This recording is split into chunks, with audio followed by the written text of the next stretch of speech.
Welcome to the channel where all you gotta do is design the shifter for a useless transmission. Part 2. So I had a earlier video where I kind of came up with a concept on how to make a shifter for the Getrag 247, which is a 7-speed manual transmission. 8 if you count reverse, 9 if you count neutral, which we should probably count those because these cams need to do all those things. So obviously this is not going to fit onto the top of the transmission that Getrag designed 20 years ago, whatever. So I got my measuring stick out and I went out in my shed and kind of measured where these bolts were and where these sliders lived and stuff like that. And I think I gave a little bit of a sneak peek on the previous video on how I was going to arrange these gears. So the concepts that I already presented were a 50 millimeter diameter drum. There wasn't really a gear there. It was just, we could put teeth on the outside of it. It'll be a gear, but there was no real teeth count or anything like that. So in assembly wasn't a concern. Manufacturing wasn't a concern. There was no detents to hold it in position. There was no lubrication. It was just a concept. So, and let me explain a little bit what I'm doing and why I'm doing it. Like, I started this YouTube channel, a year and a half ago or something, and mainly it was because I wanted to kind of explain stuff that I've learned over my career that may or may not be taught in engineering school or in real life school, and trying to help people, right? If I can. I've done a lot of mentoring in my professional career, like get some really talented, smart, energetic young engineers in, and they're super smart, but they haven't done a lot of stuff already, so they don't know what they don't know, and they make mistakes. And it's really exciting to do that kind of work, where you can basically take a super smart young engineer and mold them into a really, really, really great engineer. Without mentorship, it doesn't really work. They either have to spend 25 or 30 years making all those mistakes themselves, or you can kind of help them along and get it done faster, and they become more productive for you, and they build their career, right? That's the whole point. They went into engineering to be an engineer and to be good at it and to develop their career. And so I take a lot of pride in a lot of the young engineers that I've worked with, to kind of bring them to the next level, from a junior engineer to a senior engineer or staff engineer or whatever. So that's why I'm doing this. I want to, kind of show what the design process has to look like. And this project just kind of jumped in my lap because I pulled a transmission out of a BMW that I wasn't going to use. Didn't really cost me anything. And I kind of wanted to put a sequential manual, or a sequential shifter on a manual gearbox in that vehicle, which nobody makes for the transmission I'm ended up using, which is the ZF. So this is an opportunity to do both, right? I can design a thingy, I could potentially build it, put it on there. It should package the same as the transmission I'm planning on building the car with. And I can walk through the process of the design, right? It's an iterative process. And if you take it seriously and don't take shortcuts, and it's still going to take some iterations, right? That I did concept 1, and then I don't know if you can see here, but this is sequential shifter 2. So this is basically, okay, so I know what I know, but I don't know what I don't know, and let's get it into CAD and get it to full scale, and then see what we got, and then if it's good enough, then it's good enough. If it's not, then we'll take the learnings from this design opportunity and go to phase 3 and 4 and 5, whatever it takes. So, and you got to think of a zillion things at the same time, right? It isn't like, oh, I just need to put this bolt pattern in there and then we're done, right? No, it's a lot more complicated than that. And I'm going to go through a lot of the things that I've done and why I've done them, and understand that while I'm designing these parts, I'm thinking about how I'm going to manufacture these parts, or how anybody needs to manufacture these parts. Some structural integrity, right? It's got to have a tactile feel for the operator. It's got to be lubricated. It can't like bind up. It's got to be assemblable. Mass is important, right? We have return springs. We have detents. We have cam pressure angles. Like, I got to think of all that stuff at the same time. How I'm going to manufacture these cams. There's compromises in, like, this pin is pushing over here, but the slider's over here. So this distance, if that could be 0, that'd be better. But it doesn't package, right? If I put this gear over here, then it's going to stick out the side of the case. That's not going to work. I mean, you could make it work, but it's going to be, ugly to manufacture, right? So all these ideas are in my brain at the same time while I'm kind of cartooning stuff up. And on my doodle pad in my notebook here, how the pawls are going to work, how much backlash is in the pawls, what I'm going to do for return spring, right? All that stuff is kind of in your brain while you're designing it, and while you're poking buttons and designing parts, you have to think of all the interactions they have with each other. So, with that preface stated, let's get started here. So basically, this is the pattern of the Getrag. I just measured it. I took some 12-inch calipers out to the shed and kind of measured it. They're within, I don't know, they're probably within 1/4 of a millimeter of each other. They're not perfect, but close enough for concept stage 2. We already knew what the cams looked like, so I found some available gears. I found a 56 tooth module 1 gear, a 64, and a 72, which all seemed like kind of in the ballpark. For this particular example, I decided to go with the middle one, the 64 tooth, and I just downloaded a gear profile from McMaster Car. You can just download the step file. It's kind of a dead solid, but it's fine. So that's what my design is based on, and the distance between these gears is pretty much set by the gear, right? This is a 64 tooth 1 module, so it's pretty easy math with 1 module. So it has to be 64 millimeters between here and here, and 64 millimeters between here and here. But this could be anything it wants to be, right? It just changes this angle. And this can't be 64 as well, because then now you're in first and reverse at the same time, right? It's basically a trans brake now. It won't spin. So this has to be separated by some, and I wanted to not chop into the sealing area too much.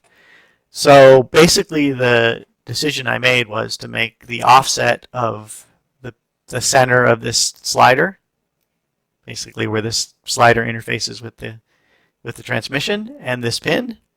I was going to make that even. So the sliders on the inside are the same, and the sliders on the outside are the same. So I believe this one's 12 millimeters, something from there to there. So that was the decision I made. The other decision I could have made was make it so this angle here, from vertical, from this center of this gear to the center of this gear, was an integer of a number of teeth, right? So this is 64 teeth, so that's a stupid number, 5 5/8 degrees per, right? So that didn't make a lot of sense, but the reason I thought about doing that is because then I could put this gear in a fixture and fixture on those teeth, and it'd be the same for every cam. It would be the same fixture, 0 would be in the same spot.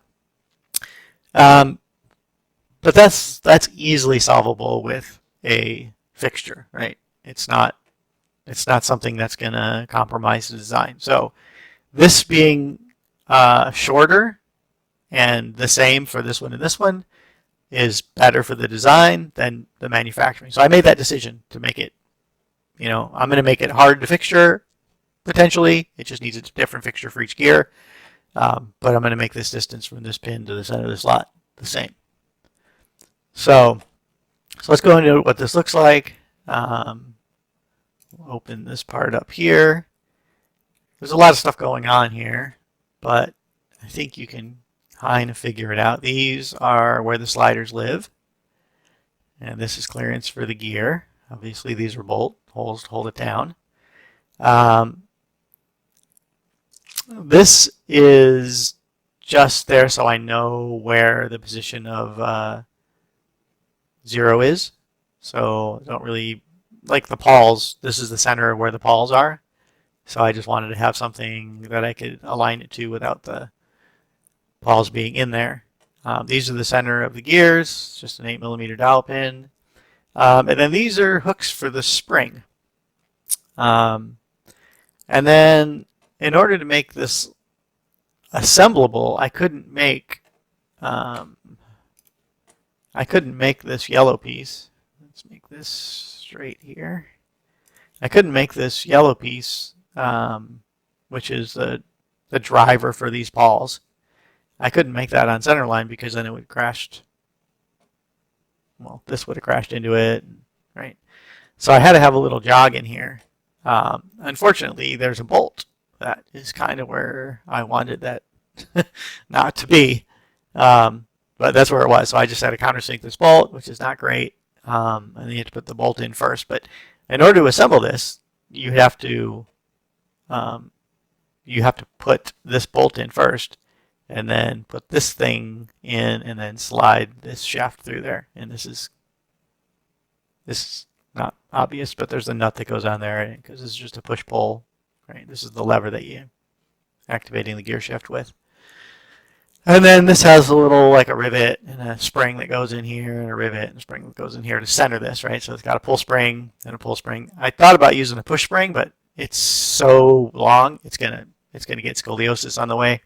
So I decided to keep that spring from buckling. I just go to a pull spring, and then when this is centered, those have the same equal force on them, and hold this thing on center. And then let's make this guy clear. And you can see these pawls are, so it'll be basically when you're in neutral or in any gear, this thing is in the neutral position. And when you want to downshift, you push it forward and it rotates the drum that way. When it upshift, you pull this back and it rotates the drum that way. And it can only rotate right so far, right? Because this thing here goes bonkety bonk, right? So basically this pin here, when we upshift, it's going to rotate to this pin here. And then when you shift, it rotates this pin from here to here, like that there. Yeah, about there. And then this will be, over here somewhere. And then when you let this thing go back to 0, we'll undo this here. And when you go back to 0, this thing will ride on that pin and pop back in to there. So these little rivets here on this design were intended to have a spring going between there and there. So this spring from there to there, this spring from there to up there, and this spring from there to there, all the same spring. So that's awesome, right? And then there's, it's the same scenario with the cam gears. This should look familiar. This cam shape should look familiar to you. But one thing I did notice when I was drawing this is a 7mm pin. The concept design was an 8mm pin, and I wanted, or it was a 6mm pin. The concept one was a 6mm pin. And I tried to go to an 8mm pin just for robustness, and this gear just isn't big enough to make that happen.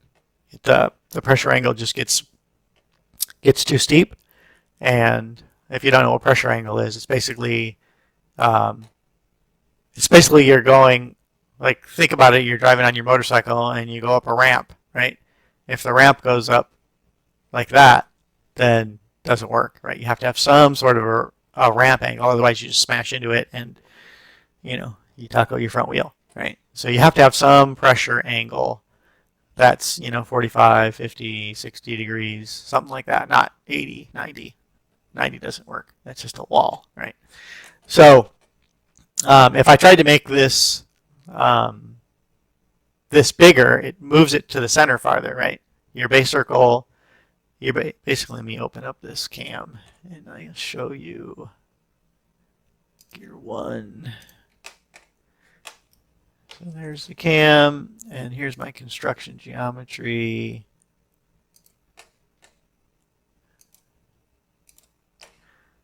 So basically I have 36 millimeters is my base cam, base circle essentially. And then when it needs to push it forward, it has to move 8 millimeters that way. And this 8 millimeters, I measured the transmission, right? The concept, I assumed it was about 6 in each direction. It turns out it's 8. So I have this 36 as a base circle, and then I have 8 in that direction and 8 in that direction. So, and then the 8 in that direction plus the size of the pin has to miss these gears. And as you can see in here, this is a pretty abrupt angle. And if you make this, you make this 8 millimeter diameter, it just moves this in even farther. And then this angle, this is your pressure angle, this gets steeper and steeper the farther you do that. You make this base circle smaller, this gets smaller, and then your offsets, which are on the next layer, which is this guy here. So this is the actual pressure angle. So the pin is sitting in here, and this is the pressure angle. So if I wanted to make that 7 millimeters or 8 millimeters instead of 7, I could just change that to 4. No, maybe I can't. Yeah, I didn't. You have to make these radiuses the right size to compensate for that, and I didn't for this one, so I can't just change it.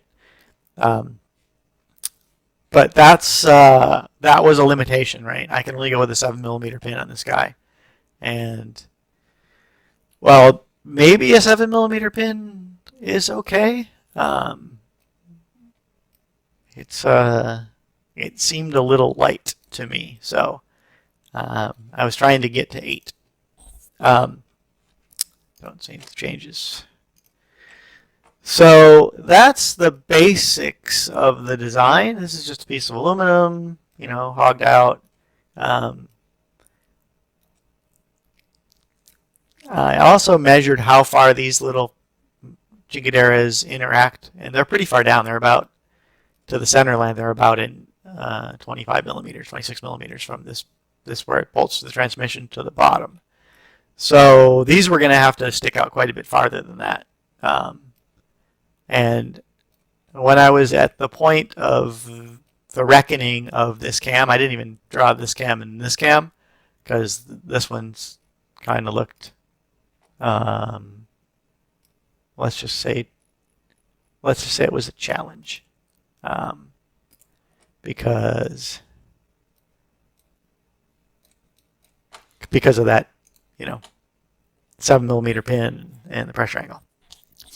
So I took my learnings from this design and kind of stepped it up to phase 3, which looks like this. So one of the things I changed on this phase 3 is I went to a 72 teeth gear. So that got, 8 millimeters bigger in diameter, so 4 millimeters on the radius, so that's super helpful for the pressure angles. I also kind of updated my spring situation and my slider situation. And one of the other things that I did, which actually made it shorter, is I poked this out of the bottom, right? Because these little sliders, they can And you don't know this stuff until you know start playing with it. But so this got a lot more geometry, a lot more complicated geometry in here because this sticks out of the bottom now. So now I don't have those sliders having to interface way, cantilevered way out. I just put the sliders down farther. And when I put the sliders down farther, now I can put the gear down farther, and then this whole thing gets thinner. So, so let me just go over a few. A lot of the stuff's the same, right? But a lot of it's different. Bigger gears. I also moved the center of these gears in, like 8 millimeters closer together. So this got quite tight in here. So I had to make the push-pull thing a little bit narrower. That's still fine. A spring and a ball go in here as a detent to hold the shifter in neutral. These are the pass-throughs for the interfaces. These are holes because there's a lay shaft transmission, so the oil is just in the sump and splashing around. So this is basically going to collect oil to lubricate all the gears and junk in here. Like there's no seal, so you couldn't keep it dry if you wanted to, but I'd rather keep it wet just so all the gears and bushings and stuff are lubricated. These sliders are lubricated. This one's going to have direct oil to this slider, but this one wasn't going to. So I put these little ramps in here. So the oil that splashes up there kind of goes down the ramp and lubricates this guy. I mean, it's kind of getting lubricated from this too, but on the same note, maybe I should put a ramp on this, like this over here, to do the same thing. Obviously, spring goes there, spring goes there. And then since the gears were closer together, center to center on here, but farther apart on here, that middle piece, the pusher and the pawls, had to kind of change. So I ended up moving this thing off center a little bit. And then the other design didn't have a seal on this, so I conceived up a solution to that, which is to use a valve guide seal from a heavy-duty diesel truck, an Isuzu something. So those have a 10 millimeter stem diameter on the poppet valve. So I found one of those. Good old internet. So that's, I think, the majority of it. Oh yeah, since I got rid of this has to be a countersunk bolt in here, so there's nothing holding it down. So the cover's going to have long bolts in all the holes except for this one, and a short bolt in this one. So one extra bolt, really short, and really short, and these are all really long. Let's go back to the actual design. So as you can see, I got some actual springs from, downloaded some files. And SolidWorks doesn't do a great job of making these springs extend and contract. So I just put 2 springs in there, and it shows you where they're living, so it's good enough. I also changed the spring. I'm using basically a leaf spring on here just to return these pawls so they interact with their buddies. Yeah, pull spring there, pull spring there. Let's do a cross section through it. This is the valve stem seal that I found. So I haven't found a price on them yet, but I can't imagine they're too expensive. A couple bucks each probably. And as you can see, these things stick out the bottom, appropriate for that transmission.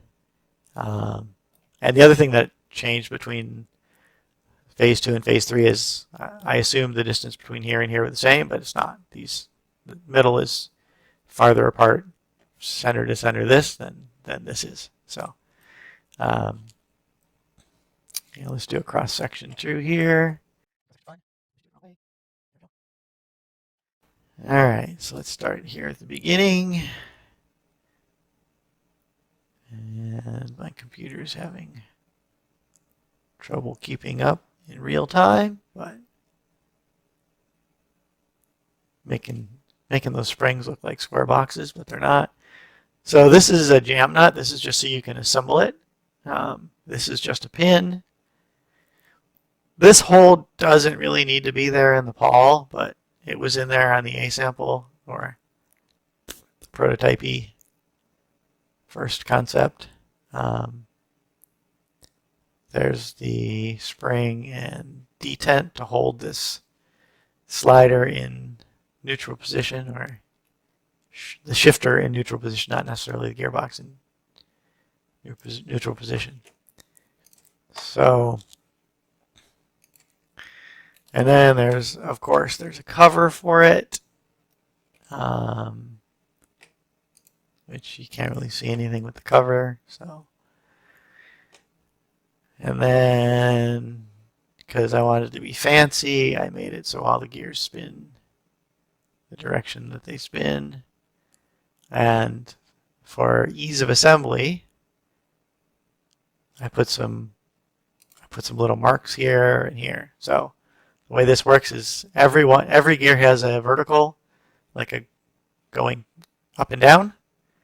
So this is the horizontal, or I guess the vertical in this plane. This is the vertical pin, vertical pin, vertical pin, and then where they interface with the gears, I have this one and this one.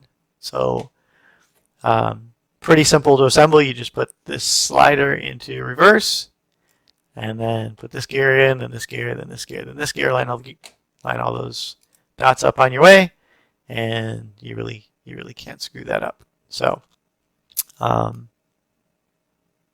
yeah, that's how it works. All the cami stuff doing cami stuff. This guy is still hiding. Let's see. Gear 3. Make that not see-through. And the pawl wheel, make that not see-through. So that's it. So we're certainly not done, though, right? So this is like a step in the evolution of a product design, right? First, we make something that we think the concept's going to work. Then we make something that not only can you manufacture the parts, but you can assemble the parts. If there's adjustment needed, you can do that. It seals, right? You don't have to worry about gasket problems or oil leaking out problems. Structurally, it's good. A lot of this hasn't been done yet, so the next step in this phase would be some hand calculations or some FEA to make sure that this is going to be strong enough to handle the loads.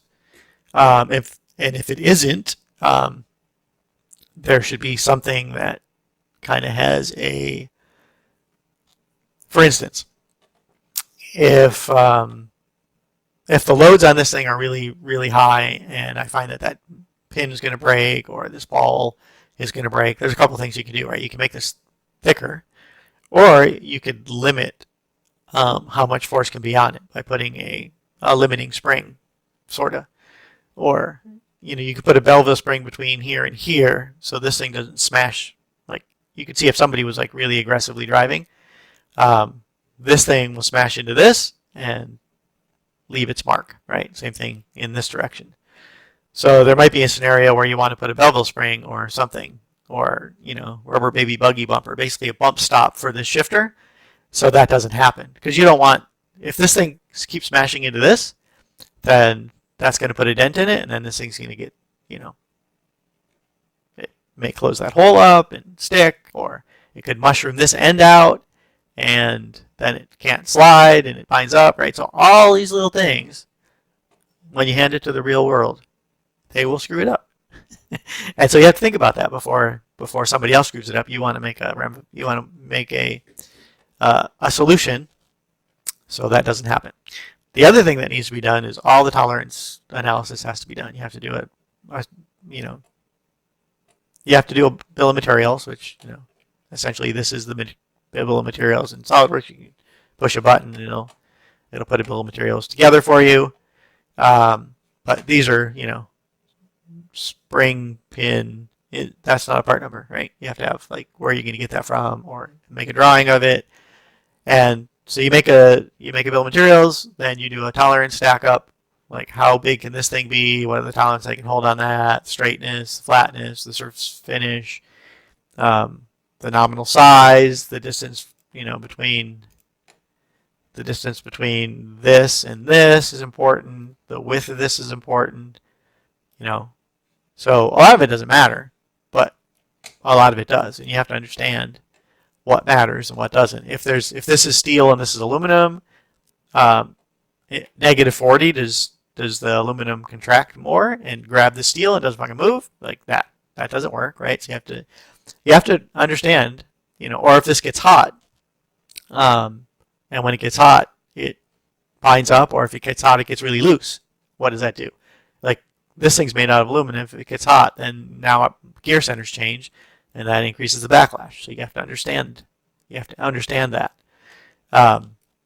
So after you do your tolerance stack up, then you have to start making drawings. I will certainly not bore you with the bill of materials or the tolerance stack up, unless I get a bunch of comments that say, please show me how to do that.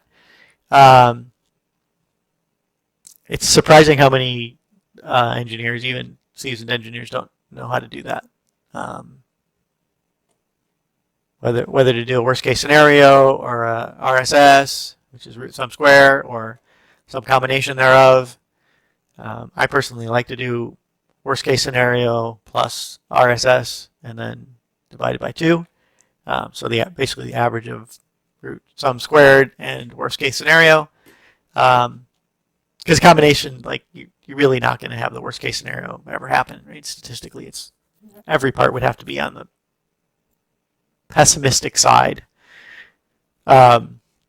Anyway, next thing you need to do is make some drawings, right? You got to send these out to a machine shop or machine them yourself. You have to know what the pass-fail criteria is, and using geometric dimensioning and tolerancing is it's important to do that correctly. There's a lot of people that do it. Sure, there's datums on it, but if you put the datums in the wrong spot, they're meaningless. So maybe I'll go over some of that. And then, I have a CNC in my shop that I need to get working. So this would be a good, I have a lot of parts to make on that, but this would be a good impetus to make me actually, light a campfire under my ass to do it. But all these pieces are pretty easily made, right? This is just a piece of billet. You can make it out of casting, but such a small part, it's probably not cost effective to make casting unless you're making thousands of them. This gear is available. This is a McMaster car steel gear, so I can just cut the cam into the gear. This is just a piece of metal. Easy. This is a piece of sheet metal with some kind of Swiss. I didn't open up what this pawl looks like, but this is the pawl. So these are just little